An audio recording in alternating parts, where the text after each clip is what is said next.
Salam, salam damai sejahtera kepada semua sahabat Bakti Channel yang diberkati Tuhan. Kita telah tiba di pelajaran Sekolah Sabat pelajaran ke-12 dengan judul pelajaran kita, Mati Seperti Benih. Untuk saat ini kita hanya belajar dari pelajaran Sekolah Sabat di pelajaran 10 September. Dan sebagai ayat hafalan dikutip dari kitab Yohanes 12 ayat 24. Demikian firman Tuhan. Aku berkata kepadamu, sesungguhnya jikalau biji gandum tidak jatuh ke dalam tanah dan mati, ia tetap satu biji saja. Tetapi jika ia mati, ia akan menghasilkan banyak buah. Mengawali pelajaran ini, mari kita berdoa. Segala puji dan hormat hanya kepadamu kami panjatkan, Allah kami maha tinggi, pencipta langit dan bumi. Saat ini Tuhan, kami akan belajar dari pelajaran Sekolah Sabat. Tuntun kami untuk memahaminya, sehingga iman kami semakin setia kepada Tuhan. Ampunkan kami dari setiap kesalahan kami. Di dalam anak-Mu Yesus kami berdoa dan mengucap syukur. Amin.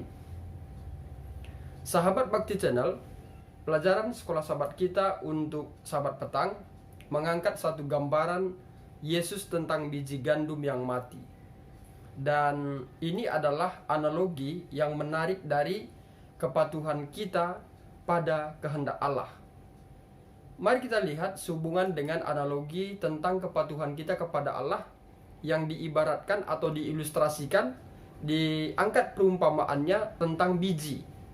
Kita mungkin tidak pernah melihat biji gandum, atau mungkin di sekitar kita tidak ada gandum. Berbahagialah bagi pendengar Bakti Channel ini yang sudah pernah melihat biji gandum. Berhubung karena saya dibesarkan di keluarga petani, yang saya lihat yang sering hanyalah biji padi, jagung, cabai, tomat, dan seterusnya. Nah, sehubungan dengan biji gandum mungkin tidak jauh beda dengan biji padi atau biji gandum. Sehubungan dengan cara proses bertunas dan menjadi pohon yang baik, demikian akhirnya menjadi pohon yang memberikan buah yang banyak. Namun kita kembali lagi ke pelajaran ini sehubungan dengan analogi tentang kepatuhan kita kepada Allah yang diibaratkan dengan biji atau biji gandum. Mari kita lihat poin yang pertama, bahwa biji itu ada yang jatuh. Biji yang jatuh dari tangkai gandum tidak memiliki kendali di mana atau bagaimana ia jatuh ke tanah, ya.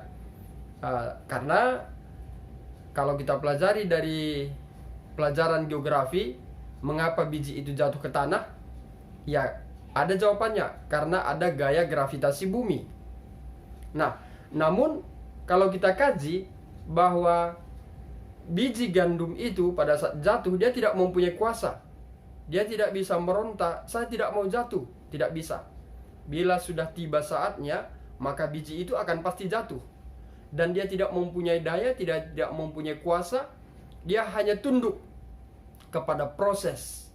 Ia tidak memiliki kendali atas tanah yang di sekitarnya dan kemudian menekannya. Dia hanya tunduk kepada proses tersebut.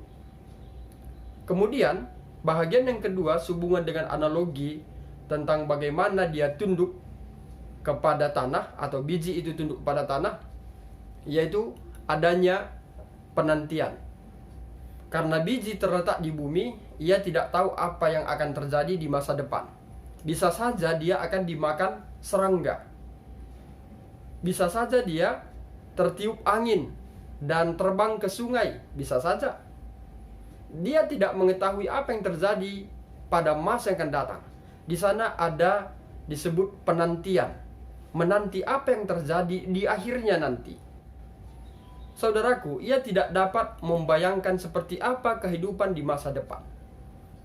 Karena ia hanyalah sebutir biji gandum.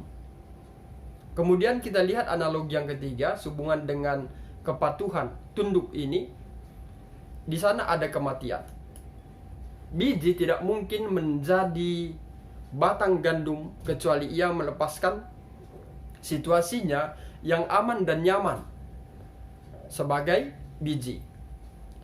Kita tadi buat perbandingannya yaitu biji padi. Biji padi kalau cangkangnya atau kulitnya itu tidak lepas dari bijinya itu, maka padi itu dinyatakan busuk dan tidak akan bisa berkecambah dan tidak bisa bertunas, dan itu harus mati.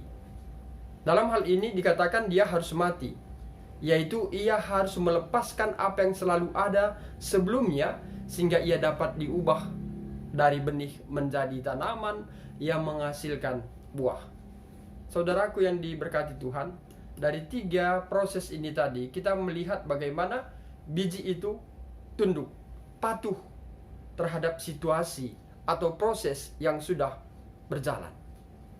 Saudaraku dalam nama Tuhan Yesus, sekilas pekan ini, jika kita tahu bahwa kehendak Allah adalah yang terbaik untuk kita, mengapa kita sulit menerimanya? Dan contoh ketundukan apakah yang telah Kristus tinggalkan bagi kita? Bagaimana kita dapat melihat analogi dari biji gandum yang diterapkan pada kehidupan kita saat ini? Demikian pelajaran sekolah sahabat kita. Di pelajaran sahabat petang, mari kita tutup dengan doa. Terima kasih Bapa di sorga atas berkat yang Tuhan berikan bagi kami. Kami sudah belajar dari pelajaran sekolah sahabat. Semoga melalui pelajaran ini memberikan suatu pelajaran baru bagi kami sehubungan dengan analogi biji gandum tunduk terhadap situasi proses.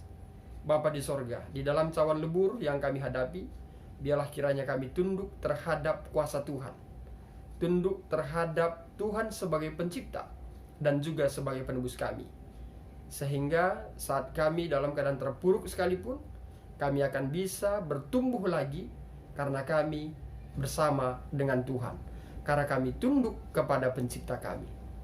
Terima kasih Tuhan, terpujilah nama-Mu. Ampunkan kami dari setiap kesalahan kami. Di dalam anak-Mu Yesus kami berdoa dan mengucap syukur. Amin. Sahabat Bakti Channel yang diberkati Tuhan, demikian pelajaran sekolah sahabat kita untuk pelajaran sahabat petang. Di pelajaran 12, saya Pendeta Rista Karo-Karo, Gembala Distrik Labuhan Batu, pamit undur diri, dan akhir kata saya sampaikan, Tuhan Yesus memberkati.